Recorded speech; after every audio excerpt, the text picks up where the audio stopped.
Kumusta kayong lahat?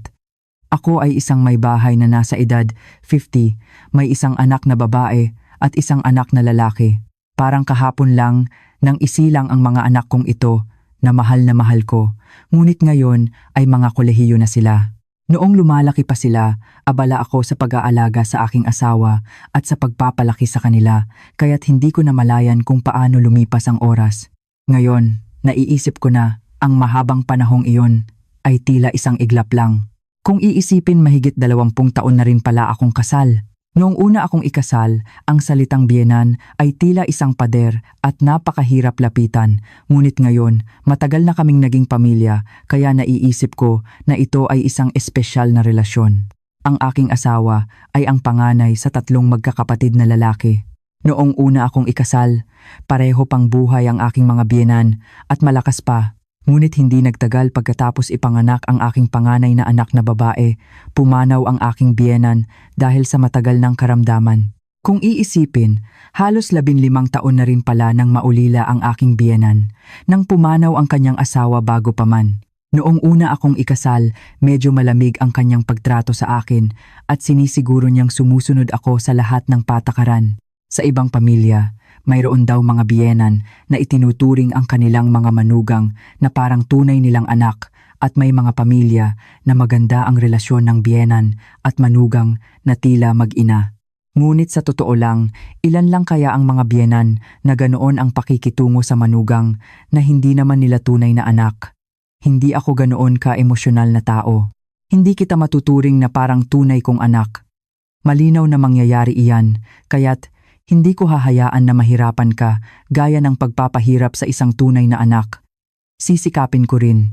Maaaring pakinggan ito na masyadong direkta, ngunit para sa akin, mas nagpapasalamat pa ako na direktang sinabi ito ng aking biyenan. Nakita ko siya bilang isang taong may prinsipyo at may sapat na pag-iisip upang panindigan ang kanyang salita. Noong ikinasal kami ng aking asawa, ang 2 niyang nakababatang kapatid na lalaki o ang aking mga bayaw ay parehong estudyante pa noon. Halos 10 taon ang agwat ng kanilang edad sa aking asawa. Ang 2 bayaw ko ay kambal.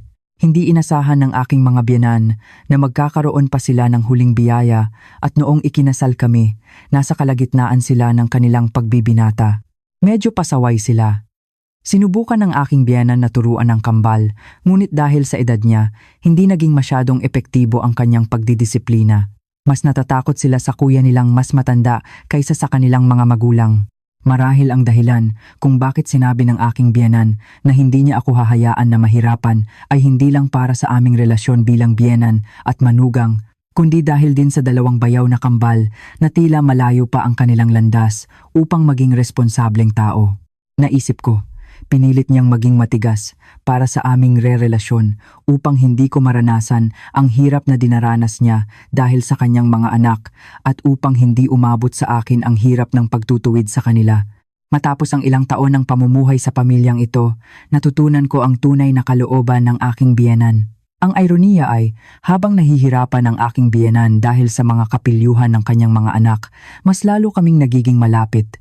Ang biyenan ko, na ayaw maging masamang biyenan at ayaw maging pabigat sa sinuman, ay madalas na humingi ng paumanhin at yumuko dahil sa 2 anak na ipinanganak niya ng huli. Noong pinalaki niya ang kanyang panganay, hindi niya naranasan ang anumang ganoong hirap. Ngunit nang inakala niyang magiging madali na ang pagpapalaki ng anak, ang 2 ito ang nagbigay sa kanya ng matinding pag-aalala. Hindi na rin siya bata para magkaroon ng sapat na lakas para magpalaki ng mga bata at nasa edad na rin siya na gusto nang magpahinga, ngunit dahil sa kanyang mga anak, mas lalo siyang nalulungkot. Ano pa kaya ang kanyang nararamdaman? Bagamat wala naman akong magagawa na sobra, naisip ko na ang pag-aalaga sa kanyang nalulungkot na puso na hindi niya rin maipahayag sa iba ay ang aking tungkulin bilang kanyang anak. Nay, nandito na po ako. Ay, ang bigat-bigat na ng katawan mo. Dala mo pa si Bunso. Bakit ka pa bumalik? Dahil ayaw niyang mahirapan ako, pinipigilan niya akong madalas na dumalaw sa kanilang bahay. Ngunit dahil alam kong lihim siyang natutuwa sa aking pagdating, paano ko naman siya hindi dadalawin? Noong mga panahong iyon, dala-dala ko ang aking 2 anak na lalaki sa sinapupunan at hawak ang kamay ng aking panganay na babae na nagsisimula palang maglakad. Dumadalaw ako sa bahay ng aking biyenan at nakakasama siya tuwing mayroon akong oras.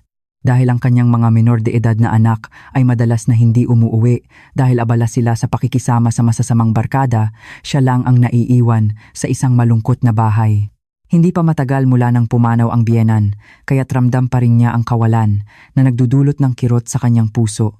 At dahil wala na ang biyenan, na mas kinatatakutan ng kanyang mga anak kaysa sa kanilang panganay na kapatid, mas lalo silang naging mahirap kontrolin. Ang aking asawa ay palaging nagpapasalamat sa akin dahil sinisikap kong maglaan ng maraming oras sa kanyang inang nag-iisa. Mahal, hindi ko alam kung paano ko ipapahayag ang aking pasasalamat sa iyo. Naaawa ako at nasasaktan kapag naiisip kong nag-iisa lang si nanay sa bahay. Pero dahil mahina rin akong anak, hindi ko alam kung paano siya aliwin. Pero mas nagiging kalmado si nanay kapag kasama ka kaysa sa kanyang mga anak. Kung wala ka, mas mahihirapan si nanay dahil sa mga kalokohan ni na Paolo at Rico. Kaya nakakayanan niya ang lahat ay dahil sa iyo.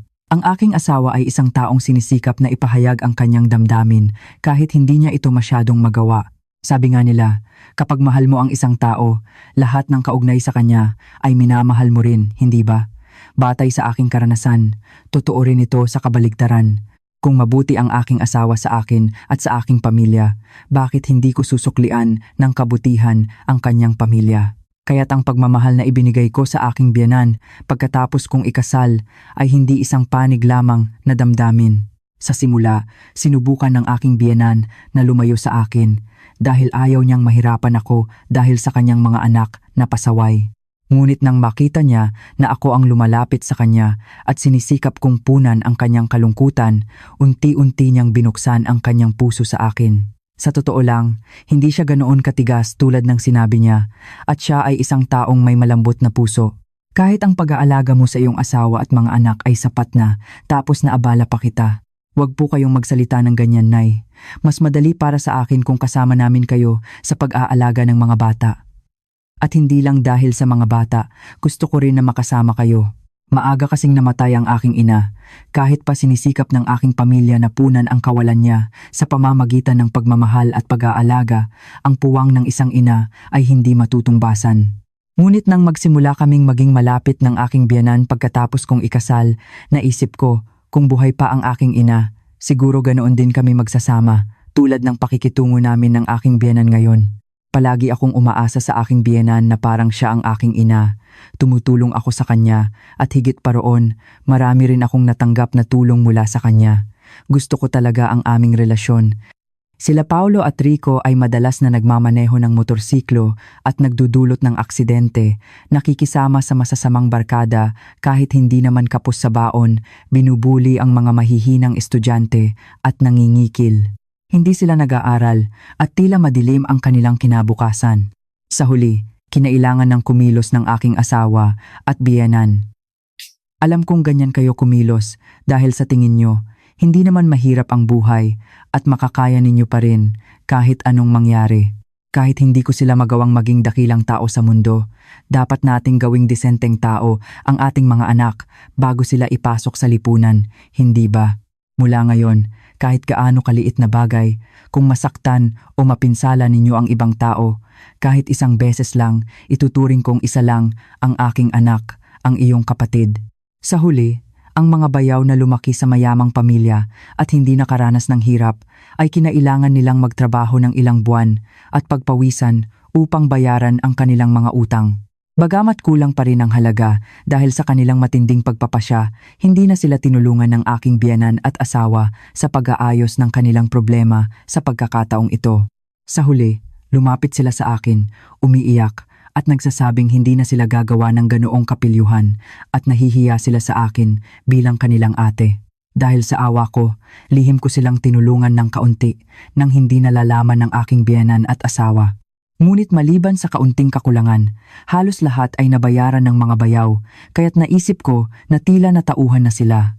Kalaunan, nagsimula silang mag-aral ng seryoso at doon lang nagbigay ang biyenan ko ng pondo para sa matrikula kahit nag-aatubili.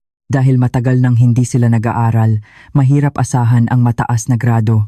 Ngunit kung ikukumpara sa kanilang dating pagiging pasaway, kahit paano ay nagsimula silang maging responsable sa kanilang sarili, kaya't nakakatuwa na para sa akin. Dahil pinutol ang kanilang walang kabuluhang baon, umuuwi sila agad mula sa eskwelahan at nagkukulong sa kwarto para mag-aral. Naisip ko na nakakatuwa sila, kaya't binibigyan ko rin sila ng merienda. Kung kailan dapat silang mag-aral noon, ay hindi nila pinapansin. Tapos ngayon lang sila nag-aapura? Bakit mo pa sila bibigyan ng pera para sa pagkain? Ang paborito kong pagkain at paborito ng mga bata ay palagi naman ninyong inihahanda. Sinabi ko habang tinutulungan ko si Aling Elena sa paghahanda ng mga sangkap para sa mga tradisyonal na handaan sa Pasko at Bagong Taon. Sa simula, hindi na siya tumatawag sa akin tuwing araw ng paghahanda ng mga pagkain dahil ayaw niyang mahirapan ako. Ngunit dahil sa dalas ng aking pagdalaw, naging normal na lamang na ang mga gamit sa aming bahay at sa bahay nila ay parang iisa na. Dito ko lang din natutunan ang paghahanda ng ganito karaming pagkain. Simula nang pumanaw ang aking ina, puro bili na lang ang aming mga ulam at handa, kaya't ang karanasan na ito ay naging isang masayang alaala para sa akin. Siyempre, dahil ang aking asawa ang gumagawa ng mabibigat na trabaho sa paghahanda ng gulay, kaya nakapag-isip ako ng ganito kasaya. Ang mga bayaw na sa huli ay nagsimulang mag-aral ng husto ay nakapag-aral sa isang vocational college sa Metro Manila. Tila masipag din sila sa kanilang pag-aaral, kaya't gumaan ang loob ng aming pamilya. Dahil hindi na sila nagdudulot ng gulo tulad ng inaasahan, tila nakampante na ang aking biyenan at sinimulan na niyang muling suportahan ang kanilang matrikula, gastos sa pamumuhay at baon. Kung magiging masipag kayo at magiging responsable sa sarili ninyo, ano pa ang hihilingin ko? Hindi naman namin madadala ang lahat ng aming kayamanan kapag namatay kami, hindi ba? Ang gusto lang ng isang ina ay makita ang kanyang mga anak na maging maayos. Ang aking biyenan ay palaging sinasabi na kapag siya ay pumanaw na, ang lahat ng naiwan niyang ari-arian ay ipapamahagi ng pantay-pantay sa kanyang mga anak. Sinabi niya na hindi niya hahayaan na maging magkaaway ang kanyang mga anak dahil sa pera pagkatapos ng kanyang kamatayan. Ibig sabihin, hindi lang sa panganay ibibigay ang lahat at hindi rin bibigyan ng mas marami ang bunso, kundi pantay-pantay ang hatian sa tatlong magkakapatid. Naisip ko na natural lang ito. Ngunit tila nag-aalala siya sa aking damdamin. Naisip ko na baka masaktan ang iyong damdamin. Sa huli, pinahirapan mo rin ang mga iyon upang maging disenteng tao. Wala naman po akong ginawa. At kung mayroon man akong nagawa sa mga bayaw ko, mas marami pa ang natanggap ko mula sa inyo, Nay, kaya't huwag na po kayong mag-alala sa akin. Sa bawat panahon, inuuna niya akong pakainin ng pinakasariwa at pinakamasarap na pagkain at inaalagaan niya ako na parang tunay niyang anak. Nagpapasalamat ako na pinahahalagahan niya ang aking sinseridad. Sa paglipas ng panahon, unti-unti, papalapit na ang araw na makikita ko ang mga asawa ng aking mga bayaw. Dahil ang kambal na magkasama sa paggawa ng gulo at magkasama sa pagpasok sa parehong eskwelahan ay sabay din na ikinasal, naisip ko, kambal nga sila. Mukhang nagkakilala sila sa pamamagitan ng kanilang mga koneksyon sa eskwelahan. Bago pa sila bumisita sa aking biyenan, ang dalawang magiging hipag ko ay magkakilala na pala at magkaibigan. Bagamat hindi ganoon kataas ang kanilang posisyon sa trabaho, pareho namang nakapagtrabaho ang dalawang bayaw at kaya na nilang buhayin ang kanilang sarili. Labis na natuwa ang aking biyenan nang sabihin nilang gusto na nilang magkaroon ng pamilya. Naisip ko na isang magandang balita ito para sa pamilya at taos-puso akong umaasa na magiging maganda rin ang relasyon ng aking mga hipag sa aking biyenan tulad ng sa amin. Naisip ko rin na gusto ko silang maging malapit kaya't nagpasya akong ako ang unang magpakita ng kabutihan sa kanila na mas bata sa akin. Sa kasamaang palad, hindi naging malapit ang dalawang hipag sa amin tulad ng pagiging malapit ko sa aking biyenan. Hindi nila maitago ang kanilang ugali na tila ayaw nilang maging malapit sa aking biyenan at sa aming pamilya na nakita ko mismo. Sa una pa lang na pagpupulong, hindi sila dumating ng magkahiwalay bilang mag-asawa, kundi sabay silang dumating para magpakilala. Naisip ko na hindi ito tamang pag-uugali, ngunit dahil ang biyenan mismo ang nagsabi, na sige, hindi ko na inisip na ako ang dapat kumilos. Sa unang pagpupulong, tila magkasundo sila. Hindi kami kasama o ang aking biyenan, kundi silang dalawang mag-asawa lang. Pagpasok pa lang nila, magkaakbay na sila, kaya't naisip ko na tila magkasundo sila. Sa magandang pananalita, tila sila ay malapit.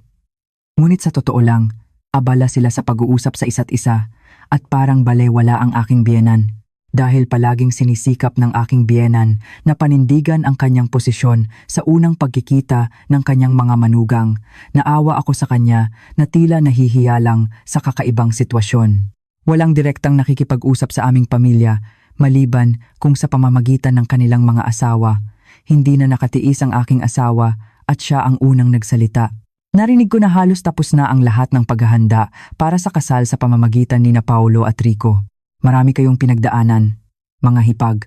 Pagkarinig niyon, siniko nila ang kani-kanilang mga asawa. Tila nagbibigay ng pahiwatig at tulad ng inaasahan, muling nagsalita ang mga bayaw sa kanilang ngalan.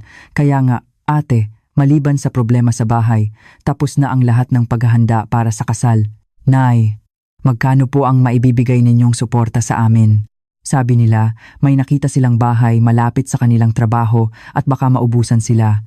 Kaya nagtanong sila kung pwede raw bang mabilis na maibigay ang suporta, tila ba ipinagkakatiwala sa kanila ang pera.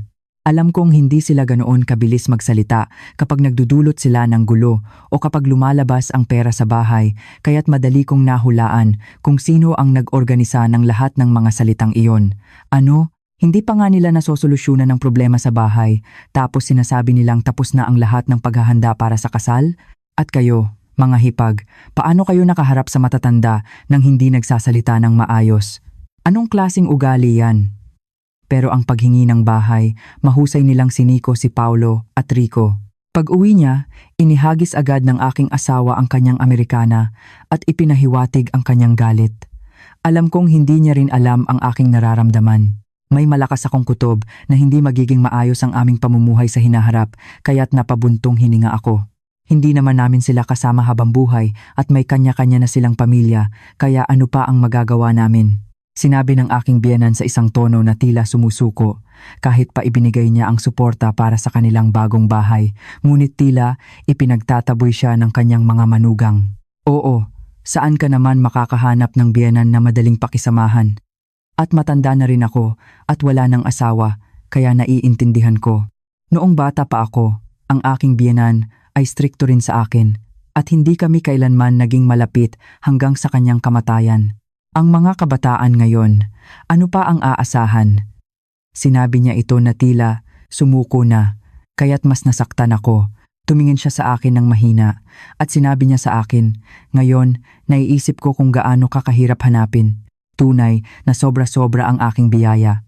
Okay lang ako dahil mayroon akong katulad mo sa tabi ko.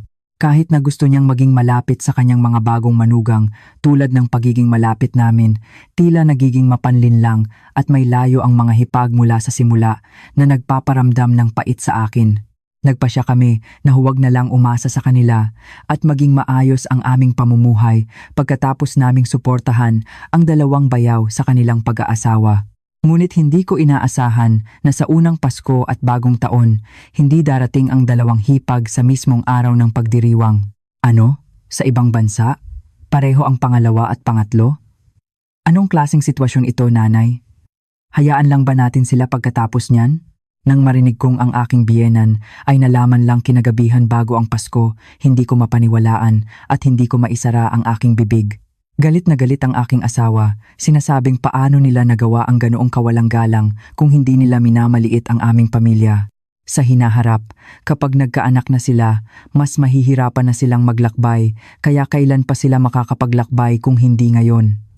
Ano pa ang sasabihin ko? Tama na. Ano ba ang magagawa nila kung darating sila? Makakatulong ba sila? Dapat lang nating gawin ang nakasanayan na nating gawin. Pero sa unang Pasko at Bagong Taon, pagkatapos ng kasal, kami ang nagpakahirap. Ano ba ang nagawa nila? Kinuha na nila lahat ng gusto nila, pero hindi pa rin sila nakakaramdam ng hiya. Hindi ba ito kawalang galang? Sinasabi niya ito habang may nasasaktang mukha at naisip ko na masyado na silang masama. Hindi naman sila namin planong utusan kahit pa dumating sila. Mas inagahan namin ang paghahanda para matapos na at makasama ko si nanay. Sa huli, ang mga hipag at syempre ang mga bayaw ay tuluyan ng kinamuhian ng aking asawa. Wala silang ginawa, ngunit itinuturing nilang masamang biyenan ang aking biyenan at sinisikap nilang lumayo, kaya't hindi ko rin sila matanggap.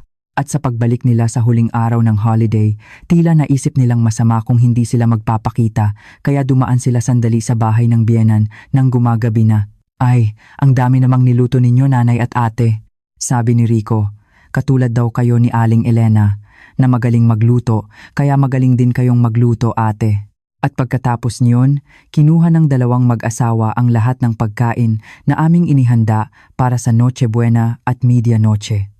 Pagtingin ko sa kusina, tila dinaanan ng balang, halos wala nang natira. Nagulat ako at nalungkot. Ang aking asawa, na hindi kailanman tinatanggap ang kawalang galang, ay tinawag ang mga bayaw at galit na sinabi na, wala ba kayo sa tamang kaisipan? Kaya't mula sa susunod na Pasko at Bagong Taon, bumibisita na ang mga hipag sa mismong araw ng pagdiriwang. Pero hindi naman sila tumutulong. Hindi nga ako marunong magprito ng itlog. Noong bata pa ako, nakita ko ang apoy. At hanggang ngayon, nanginginig ang kamay ko kapag nakakakita ako ng apoy, kaya hindi ako marunong magluto. Ang aking pamilya ang nagluluto ng ulam para sa akin. Mahalagang pagkain para sa handaan, paano kung masira ko? Sabi ko, wala rin akong alam noong una. Okay lang kahit magkamali, subukan nating gawin ng dahan-dahan.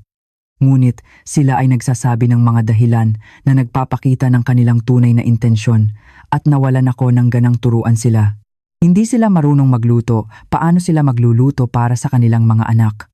Naisip ko na imposible nang maging malapit ako sa kanila kahit paanong gawin ko. Simula ng unang Pasko at Bagong Taon, nawalan na ng pag-asa ang aking biyenan sa dalawang manugang at hindi na niya sila direktang tinatawagan. Dahil ayaw niyang makita ang mga mukha nilang ayaw pumunta sa bahay ng biyenan, bakit pa niya sila gustong makita? Kung ganoon, sana hindi na lang nila inasam ang mga handa na pinaghirapan namin ng aking biyenan. Ang mga hipag ay dumadating lang sa mismong araw ng Pasko at Bagong Taon, kumukuha ng lahat ng aming pinaghirapang lutuin at mabilis na umaalis. Ilang beses lang sila nagpapakita sa loob ng isang taon tuwing Pasko, Bagong Taon at tuwing may espesyal na paghahanda ng pagkain, kaya't malinaw ang kanilang intensyon. Pagdating, tila gutom na gutom sila, pero pag alis na may dalang pagkain, mas mabilis pa sila kay Usain Bolt. Mahal, huwag ka nang mag-react ng ganyan. Si nanay ang pinakanasaktan, pero hindi lang siya dapat magtiis, dapat din siyang magsalita. Kung hindi, ang asawa ko lang ang nahihirapan sa gitna. Sasabihin ba niya na nahihirapan ang asawa niya sa harap ng taong nasasaktan din? Nagiging abala ako sa pagpigil sa aking asawa at pag-aalaga sa nasasaktang damdamin ng aking biyenan. Pakiramdam ko, mas dumami ang aking trabaho kaysa noong ako lang ang manugang. Sa mismong araw ng Pasko at Bagong Taon, ang mga bayaw ay dumarating upang magbigay ng galang. Ngunit ako, at syempre, ang mga hipag na hindi kailanman tumawag sa aking biyenan, ay nakakagulat na nagpupunta tuwing may paghahanda ng pagkain at may dalang mga lalagyan. Nanay, ate, masarap kainin ng mga bata ang niluluto ninyo, sana dagdagan pa ninyo. Sabi nga ng asawa ko, hindi raw siya makakain ng maayos kung hindi luto ninyo, nanay at ate. Ay, ang arte naman. Kaya nga ate, kung tumutulong kayo ng maaga, mas marami ang magagawa. Hindi po ako marunong magluto ng pagkain. Sa buong buhay ko ay nakatatanggap lang ako mula sa aking pamilya at kay nanay. Sabi ko nga, ituturo ko ang lahat mula umpisa hanggang dulo. Akala mo ba, ipapagawa ko sa kanila ang lahat? Sa una, hinayaan ko sila sa loob ng ilang taon. Ngunit dahil sa kanilang pagiging walang hiya, nagpanggap akong walang alam at sinabi ko sa kanila, wala raw silang kakayahan kaya magiging abala lang sila. Nagmamadali silang umalis. Tila natatakot na utusan. Sa kanilang likuran, sinabi ng aking asawa ang isang malamig na salita. Ang presyo ng gulay ngayon ay ginto. Hindi ko alam kung alam ba nila kung gaano kamahal ang mga kinukuha nilang iyan. Tila minamaliit nila ang aking biyenan, ngunit tila natatakot sila sa aking asawa, kaya mabilis silang umalis, katulad ng kanilang mga asawa. Ano pa ang dahilan kung bakit ganoon ang ugali ng mga hipag? Hindi ba dahil may proteksyon sila mula sa kanilang mga asawa na hinahayaan silang tratuhin ng ganyan ang aking biyenan, at ako, ang mga hipag, na itinuturing na parang estranghero ang aming pamilya at hindi nakikipag-ugnayan, ay nagpupunta tuwing may paghahanda ng pagkain dahil sinisiguro ng kanilang mga asawa na sila ay makakakuha ng pagkain. Mag-asawa nga, talagang magkatulad sila. Huwag ka nang mag-react ng ganyan. Sa kabila ng lahat, ilang taon na lang ba ito? Hanggang kailan ko pa ba ito gagawin? Nakita kong sasabihin ng aking asawa na ang asawa ko lang ang nahihirapan dahil dito. Kaya siniko ko siya. Gaano kaya kasakit ang damdamin ng aking biyenan na hindi niya pa rin magawang tanggalin ang pagmamahal niya sa kanila bilang mga anak at pinaghirapan niya ang paghahanda ng pagkain tapos kinuha lang lahat? Sa gitna ng lahat, naisip ko na mas malaki ang pagkukulang ng mga bayaw dahil sa kanilang kasakiman at dahil tinuturing nilang ganoon ang kanilang ina at ako. Sa susunod, ikandado natin ang pinto para hindi sila makakita ng kahit kaunting pagkain. O kaya tawagan natin sila ng maaga at utusan silang tumulong. Ang kakain lang naman ang alam nila. Anong klaseng walang hiya yan? Nagbabanta ang aking asawa na sa susunod ay hindi niya ito palalampasin kahit pahayaan ng aking biyenan.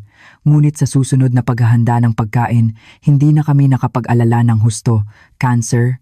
Kahit nakakarinig ako ng balita tungkol sa cancer sa iba, ibang-iba pala kapag ikaw mismo ang nakakaranas. Sobra akong natakot at nagulat.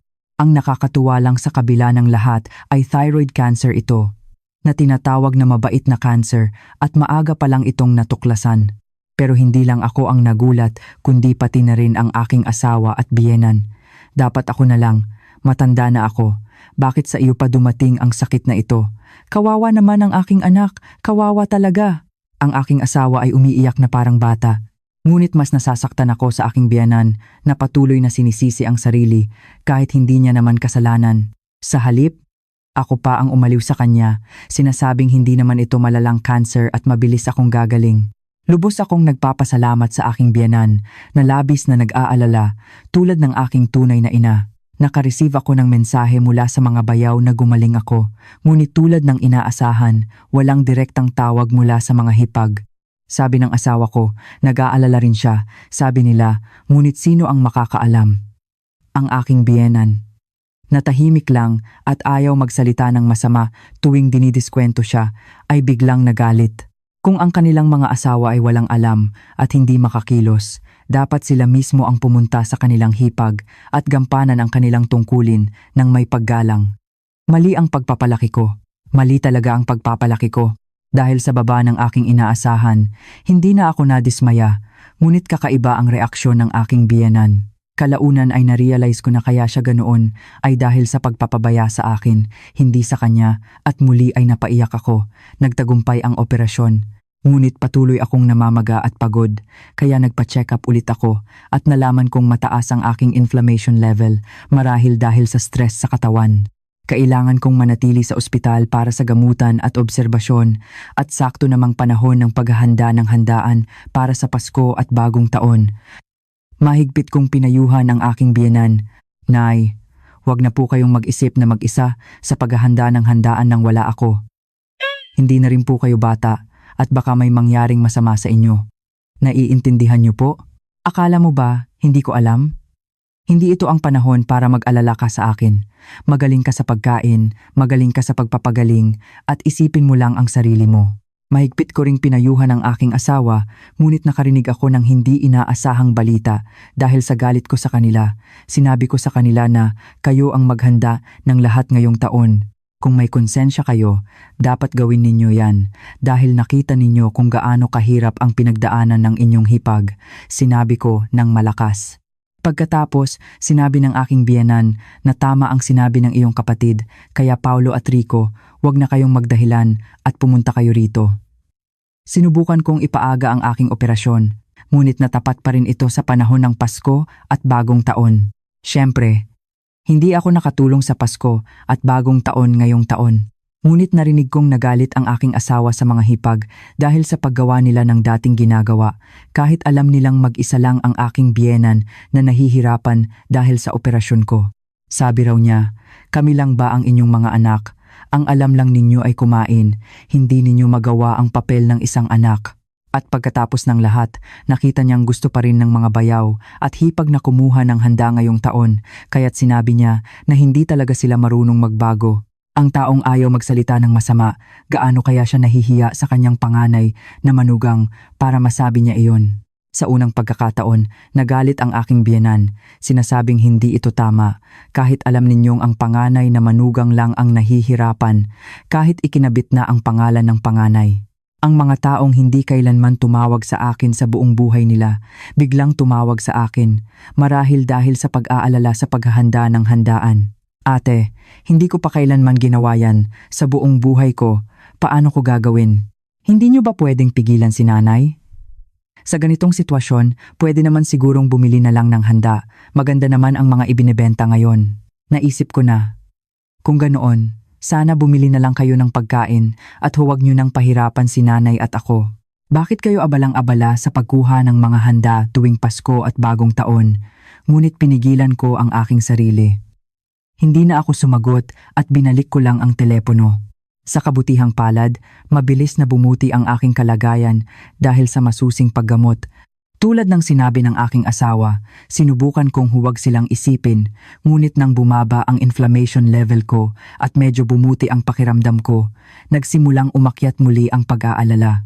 Siyempre, hindi ako nag-aalala para sa mga hipag, kundi para sa aking biyenan. Kung ganoon sila, ano ang maitutulong nila? Hindi ba sila magiging abala lang? Sa huli, ang aking biyenan ang mag-iisang magdudusa sa lahat ng hirap. Kahit patumulong ang aking asawa, hindi pa rin niya kayang tularan ang nakasanayan naming pagtutulungan. Nag-isip ako kung hahayaan ko na lang, ngunit sa huli, nagpasya akong tumulong. Bumuti na ang aking kalagayan, kaya siguro makakalabas na ako sa araw ng paghahanda. Sa tagal ng panahon, kumain ka rin naman ng mga handa na pinaghirapan namin ni nanay. Ilan beses na ba naming pinahawakan ang tubig sa inyong mga kamay? Ang ginagawa ninyo lang naman ay tumulong. Gaano kaya katagal pinigilan ni nanay ang kanyang sarili para masabi niya iyon? Dahil nandito ako, wala kayong gaanong gagawin. Kahit magpanggap lang kayo na tumutulong para gumaan din ang loob ni nanay. Kahit naiinis ako sa mga hipag na tuwang-tuwa sa aking tawag na darating ako, hindi naman ito para sa kanila. At kung lalabas ako at tutulong, siguradong magagalit ang aking biyenan. Kaya sinabihan ko sila na huwag magsalita at magkita na lang sa araw ng paghahanda at ibinaba ko ang telepono. At tulad ng inaasahan, nang lumabas ako sa araw ng paghahanda, galit na galit ang aking biyenan. Nasa tamang pag-iisip ka ba? Kulang na nga ang pahinga mo, bakit ka pa nandito? Umuwi ka na. Tinawag ko na si Paulo at Rico. Kaya sila na ang maghahanda ngayong taon. Nay, may sakit ba akong nakamamatay? Ano naman ang alam ng mga hipag para magawa ninyong mag-isa ang lahat ng ito?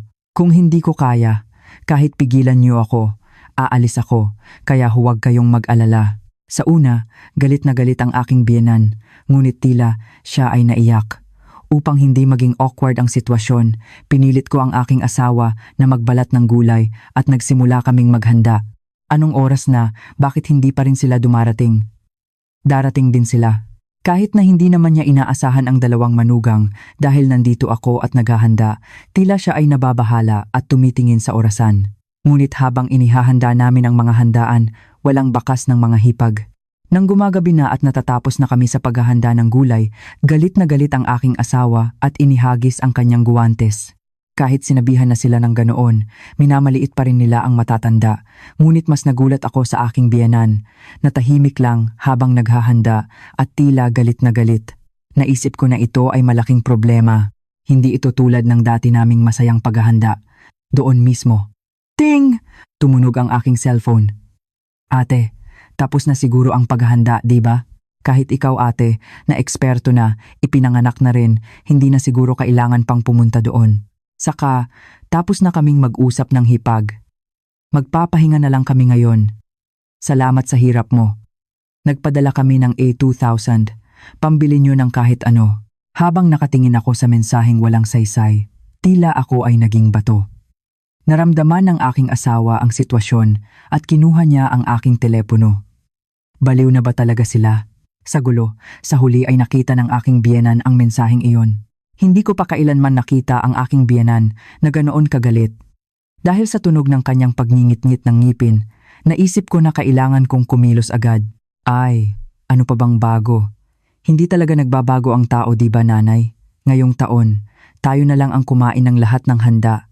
Huwag nating bigyan ng kahit isang piraso. Mas masarap pa ngayon kaysa noong nakaraang taon, kaya mas maganda. Hemp. Kahit nakakainis ang asawa ko sa tabi ko, sinubuan ko siya ng isang piraso ng bagong lutong ulam na may kanin at sinabi ko kay nanay na nagugutom ako, kaya kumain na lang kami ng masarap at masaganang hapunan. At habang ako ay umuuwi, hinawakan ng aking biyenan ang aking kamay at humingi ng tawad. Sabi ko sa kanya ng taos puso, "Nanay, okay lang po ako. Ang pagkabigo ay nangyayari lang sa mga taong inaasahan natin. Mayroon akong nanay na mas inaalagaan pa ako kaysa sa sarili ko. Sa tingin niyo ba mag-aalala ako?" Ganoon ang sinabi ko. At umuwi ako na may dalang mga handa. Pag-uwi, galit na galit pa rin ang aking asawa at naglabas ng maraming mura. Ngunit dahil sa sobrang walang saysay ng sitwasyon, hindi na ako nagalit. Naisip ko na nakakatawa at nakakagulat lang sila. Naisip ko na kulang pa sila sa kaalaman sa buhay dahil sa huli sila ang talo. Ngunit naiisip nila na nabubuhay sila ng maayos at hindi sila hawak ng kanilang pamilya. Dahil wala na kaming pakialam sa kanila, ayos lang. Kung hindi sila nagpakita sa araw ng paghahanda, kailan pa kaya namin sila makikita ulit? Ngunit hindi ko inaasahan na kinabukasan mismo ay susundan ako ng mga hipag hanggang sa aking bahay. Ate, nagkamali kami. Patawarin niyo po kami. Ate, pakiusap. Pakipawi po ang galit ni nanay. Sabi nga nila, kapag ang isang tao ay gumagawa ng kakaiba, malapit na raw mamatay. Kaya nagtataka ako kung bakit sila ganoon at nakita kong parehong kakaiba ang kanilang mga mukha. May mga pulang pantal na tila lumabas at dahil pareho silang ganoon, nakapagtataka. Nanay, kahit gaano kayo kagalit, paano niyo nagawa sa amin ang ganito? Habang umiiyak sila sa harap ko, narinig ko ang kanilang mga sinasabi at nagulat ako. Nangyari ito kahapon, maaga raw bumangon ang aking biyenan at nagdala ng 2 lalagyan ng handa sa bahay ng kanyang mga anak. Nay, anong nangyari ngayong oras? Bago pa matapos ang sinasabi ng hipag na tila hindi natuwa sa kanyang pagdating, ang mga handa mula kagabi ay dumikit sa kanilang mga mukha. Ano? Anong nangyari? Ang buong bahay ay naging gulo sa isang iglap at ang hipag na tila sinampal ng handa ay sumigaw. Ang pula na sauce sa mukha niya ay tila dugo kaya't nawala ang kulay ng mukha ng kanyang asawa. Mga tao ba kayo? Kung iisipin ang lahat ng ginawa ng inyong hipag para sa inyo, kulang pa rin ang lahat ng pagpapahalaga. Tinuring ninyong parang katulong na year 2000 lang ang halaga ang inyong hipag at kanyang asawa na mas naging magulang pa sa inyo kaysa sa inyong tunay na magulang, ang mga magulang ninyo. Paano ba kayo pinalaki para maging ganyan kayo? Ang ganitong ugali ay hindi karapat-dapat sa isang manugang. Nakita ng bayaw ang kanyang asawang nakaupo at umiiyak ng malakas at hindi niya alam ang kanyang gagawin. Natural lang ito dahil hindi niya pa kailanman nakita ang kanyang ina na ganoon kagalit kahit sa mga oras na nagdudulot sila ng sakit sa ulo. Sa huli, ang mukha ng bayaw ay napuno rin ng handa. Hindi ko kayo kailanman tinuring na mga anak, mga walang kwenta, dahil iniwan ninyo ang inyong hipag na may sakit para mag-isa sa paghahanda ng handaan habang buhay kayong magsisisi at luluha ng dugo. Humanda kayo.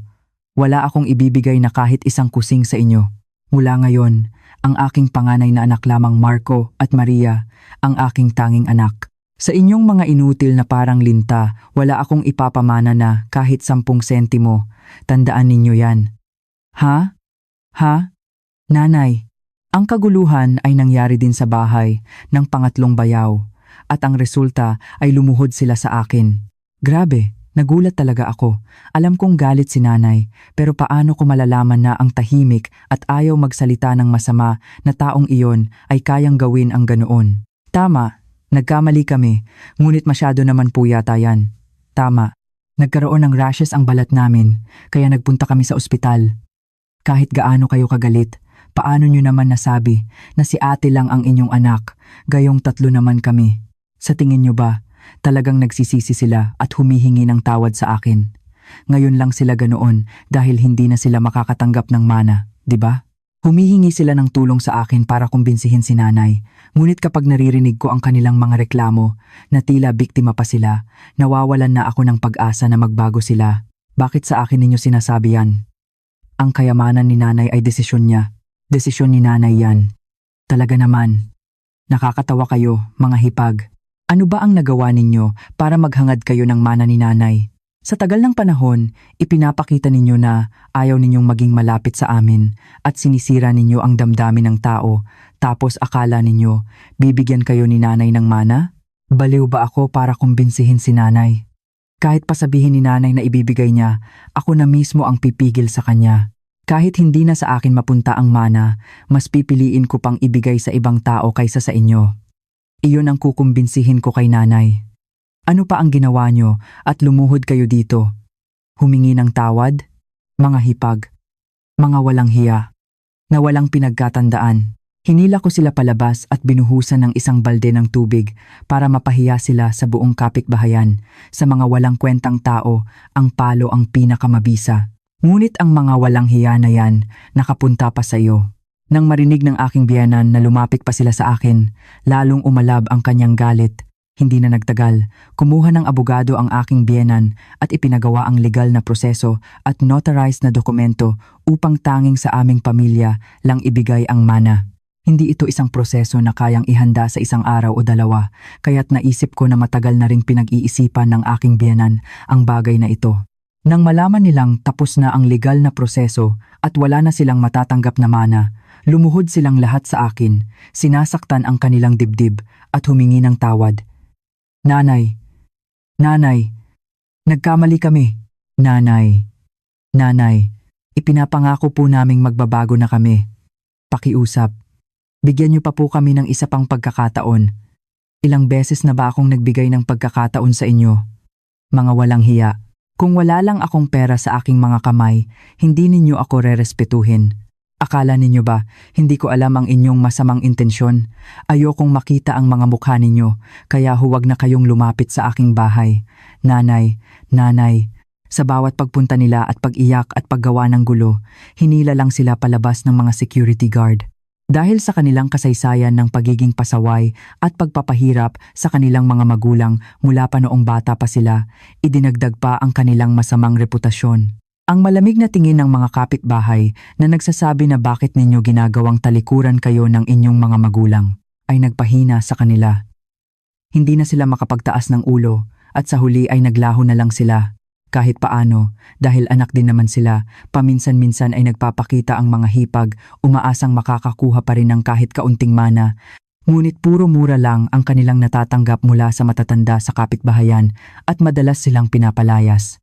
Hindi na sila tinuring ng aking biyenan na parang tao, kaya dapat noong una pa lang ay naging mabuti na sila.